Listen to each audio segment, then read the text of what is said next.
ગુજરાતવાસીઓ આ ચેનલ પર નવા હોય તો આ ચેનલને સબસ્ક્રાઇબ, લાઇક અને વિડીયોને શેર કરવાનું ભૂલતા નહીં. પાછા આપણે વરસાદની નવી આગાહી લઈને આવી ગયા છીએ. ગુજરાતમાં ફરી માવઠાના મારની આગાહી હતી. રાજ્યમાં સૌથી વધુ તાપમાન રાજકોટમાં નોંધાયું હતું. દેશના મોટાભાગના રાજ્યોમાં તોફાની પવન સાથે વરસાદ પડી રહ્યો છે, પરંતુ ગુજરાતમાં માવઠાની શક્યતા નહીવત હોવાનું હવામાન વિભાગે જણાવે છે.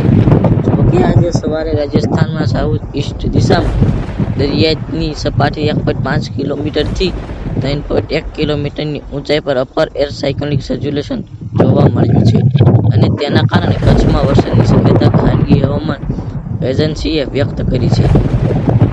હવામાન ખાતાના જણાવ્યા મુજબ વેસ્ટર્ન ડિસ્ટર્બન્સ અને અપર એર સાયક્લોનિક સર્ક્યુલેશનની સિસ્ટમના કારણે ગુજરાતમાં વાદળોનું પ્રમાણ જોવા મળે છે અને તેના કારણે આગામી 5 દિવસમાં ગરમીના પ્રમાણમાં 2 થી 3 ડિગ્રીનો ઘટાડો થવાની શક્યતા છે.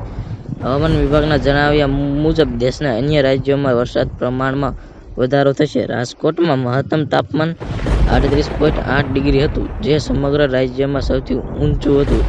અમરેલીમાં 38.5, ભાવનગરમાં 37.7, ભુજમાં 37, ડીસામાં 36.4, દ્વારકામાં 30, કડલામાં 35.3, નલિયામાં 34.2, આખોમાં 31.4, પોરબંદરમાં 33.2, સુરતમાં 37.8, અમદાવાદમાં 37.1 અને વડોદરામાં 37.6 ડિગ્રી મહત્તમ તાપમાન નોંધાયું હતું. આવી વરસાદની આગાહી માટે આપણી ચેનલને સબસ્ક્રાઇબ કરવાનું ભૂલતા નહીં.